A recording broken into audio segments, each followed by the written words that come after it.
Had it not have taken me years to learn these things, it would have made my sexual experiences a whole lot more enjoyable. So I'm going to share these things with you today and hopefully save you from having to learn these the hard way, like I did. Hello my beautiful friends and welcome back. So today we are back with another sex talk and I'm very excited, so you better be goddamn excited. Right, let's just dive right on into these because we have a lot to discuss today. The first thing I wish I knew is don't lie. Don't goddamn lie. A sexual experience will only ever get ruined for the person who is lying, never the other person. So we are burning our goddamn selves by lying. Whether that's you saying you had an orgasm when you didn't, whether that's you saying you're enjoying a position when you don't and you can't stand the goddamn position, whether that's you saying you're enjoying something when it's actually causing you pain. As we know, for the most part, when you lie, it's never just one lie. You've got to keep that going. Once you've started digging that hole, you've got to keep digging. It is a very rare that you will tell a lie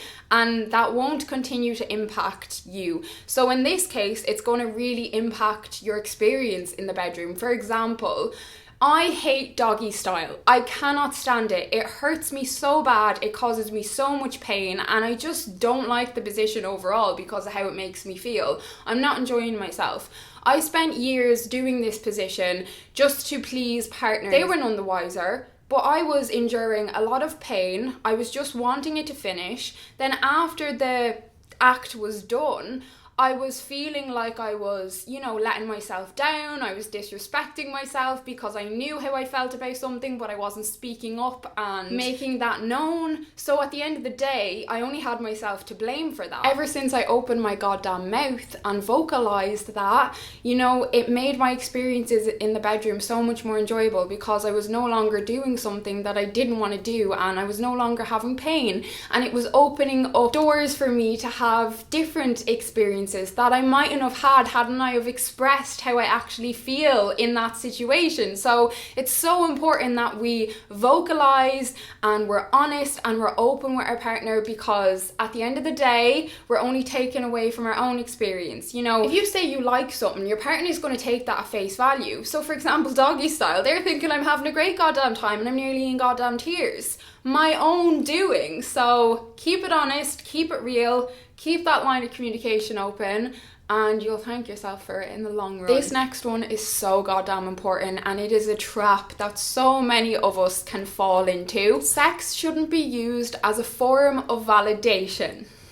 Da-da-da. If we are looking for validation in external factors, whether that be a job, a relationship, sex, friendships, whatever it be, we are giving all of our power away. We are losing all of our control. If you're constantly seeking having sex to make you feel good about yourself and make you feel wanted and make you feel worthy, it's an amazing feeling when you want to have sex with someone and they want to have sex with you and it makes you feel really good about yourself. But if you're relying on that feeling and that feeling determines how you feel about yourself, then you're putting all your worth into somebody else's hands. You're basically a goddamn puppet to them. You're as good as a slave to them because their opinion will determine how you feel about yourself.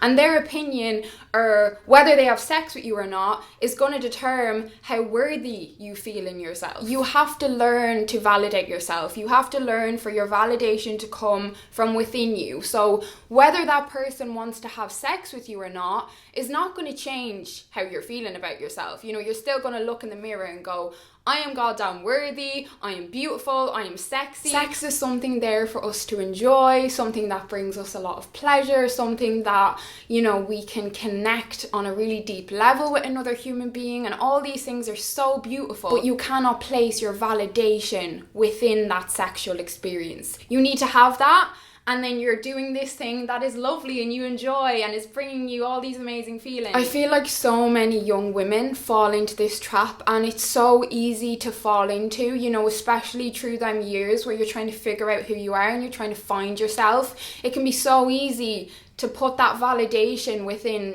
sexual experiences and whatever, but it has absolutely nothing to do with your worthiness, how amazing you are, how special you are, how worthy you are of love and pleasure and all these things. Get that in your goddamn head if it isn't in there already. That crackling. warms my soul. Following on from my last point, the third thing I wish I knew is that sex is a two-way street. It is give and take. We are not going down a one-way here. And if your validation is coming from within you, you're going to know that, you know, you're going to be going into the bedroom knowing that you're worthy of receiving as much as you're giving. You are deserving of pleasure just as much as the other person is, you know. I don't know where the narrative changed, but for so many years, so many of us women had this narrative, especially in heterosexual relationships, that it's all about taking care of the man and making sure he finishes and he has a lovely time, and, you know, that would make us feel good. And I know this is something that I was trapped in for years. Like, my pleasure was just like, whatever. Very few women can reach orgasm through penetration alone. Majority of us also need clitoral stimulation. So something that I feel is an amazing aid for us is sex toys. And I feel for so many years, a lot of men were very intimidated by sex toys, but I feel like as of lately, a lot of men now are seeing them like a wingman or a wing woman, and, you know, a little tool that can help them along the way. And most people are now very open to toys, which is amazing that that narrative is changing. Now, when it comes to sex toys, there are a lot of toys that are a little bit too bulky and kind of get in the way if you're wanting to use them while also having penetrative sex. But this is where I would like to thank Lelo for sponsoring today's video. Lelo is my all-time favorite sex toy brand. I've worked with them a bunch over the years. I believe in them through and through. Lads, I am so excited to share this with you guys. So, the Sona Cruise from Lelo has been my all-time favorite toy since I got it years ago. This is the Lelo Dot. Like, she's bloody gorgeous, and this is after taking first place. This is my new favourite toy. I am freaking obsessed. So the Lelo Dot is a pinpoint clitoral stimulator, and it allows for multiple orgasms. So as you can see, this little tip at the top is what vibrates, and I'll let you listen to a couple. So there's loads of settings.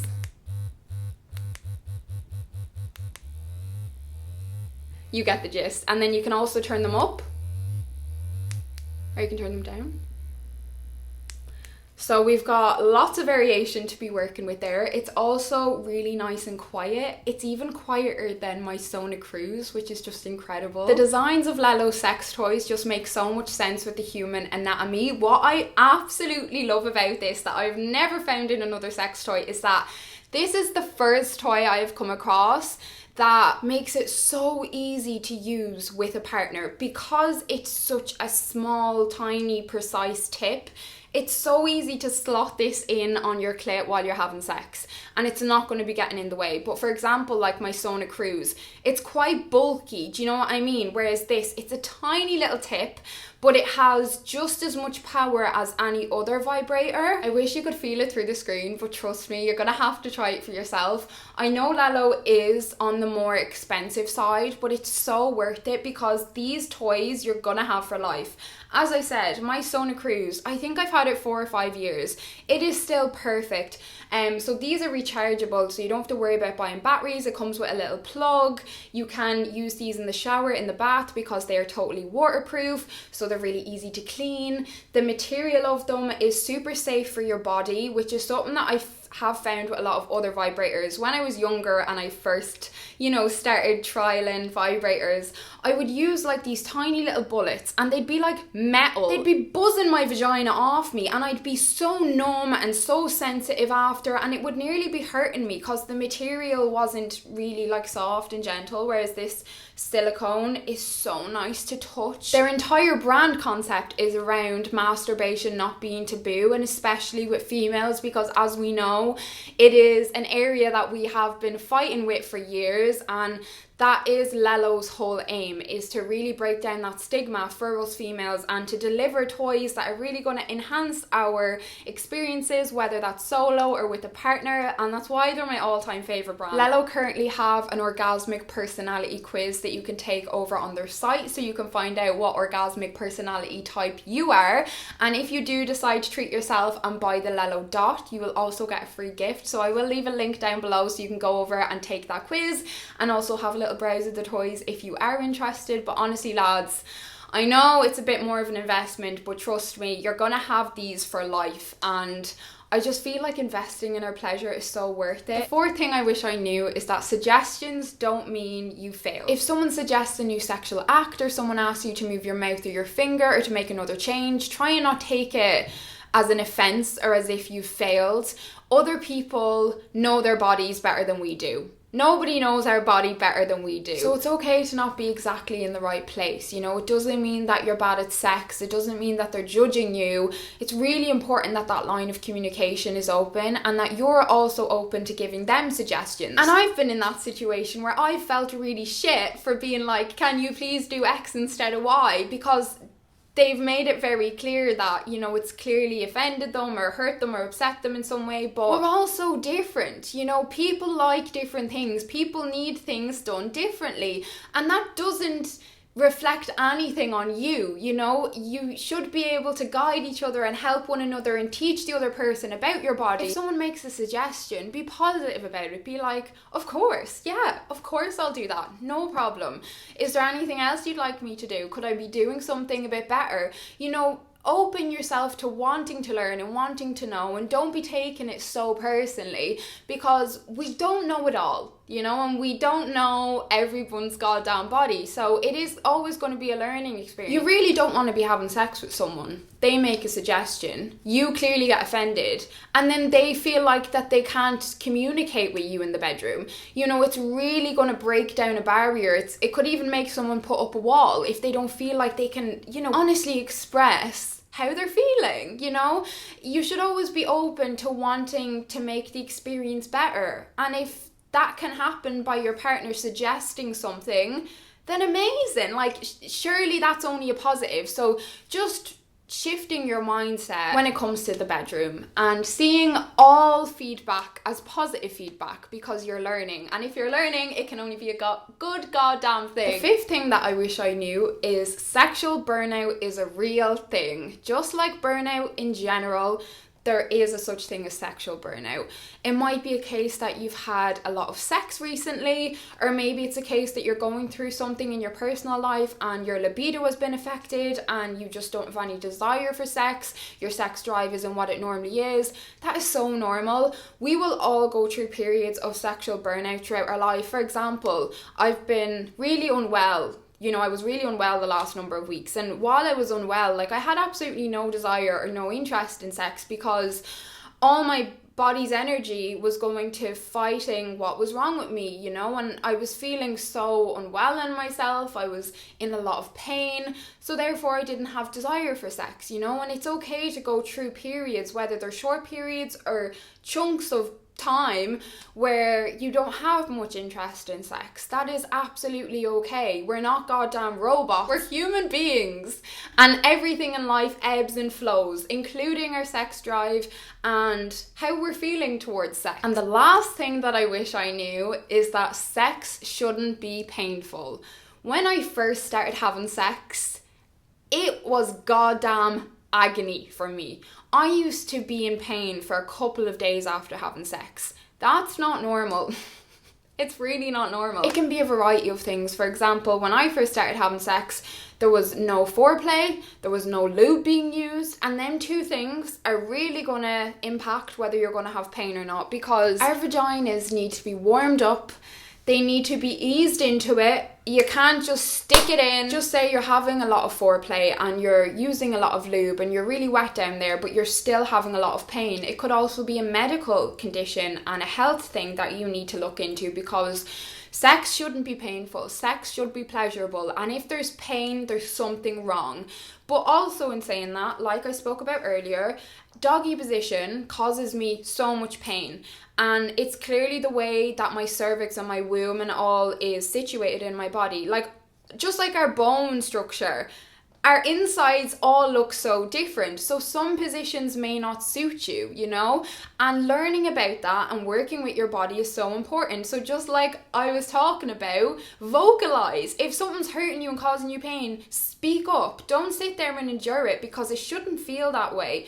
And you know, if all them other factors are taken into consideration, it's important to go and speak to a healthcare professional or a doctor and try and get to the bottom of what is going on, you know, because I've experienced pain with sex, and it's horrible and it shouldn't be like that. And I'd hate for anybody who's just started having sex or even has been having sex a long time and is having pain, I'd hate for anyone to think that's normal, because it's really not. So yeah, they are all the things that I wish I knew. I hope you learned something in this video. I actually did 2 of these videos before, one last year, one the year before, so I will link them down below if you missed them. Thank you guys so much for watching. I love you all so freaking much. Don't forget that there is a link down below if you want to go and check Lalo out. I cannot wait to see you all in my next video, and I love you all so very much.